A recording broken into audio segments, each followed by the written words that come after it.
Welcome to my Diamond Day Game template. Let me give you a brief demonstration of what this can do. There are all kinds of features to this template. One cool option is that there's a foreground chain link here that makes it look like you're photographing your team through a cool torn chain link fence opening. I can shut that off and turn on the background chain link that adds an awesome tall chain link fence behind them. Or I could shut both off and add in a motto above them. And this motto can be changed to whatever you like. I can also arrange some of these layers,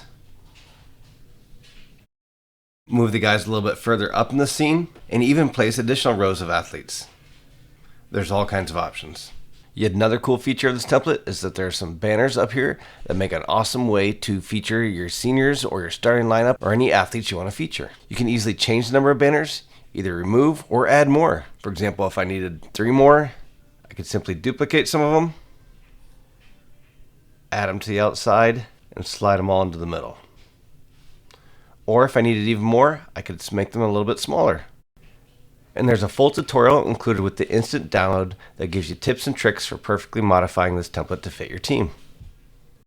This template also allows you to easily switch from a baseball field to a softball field. You can easily print 8x10s, 5x7s, 4x6s, posters, and up to 10-foot banners with this template. Really hope you love it.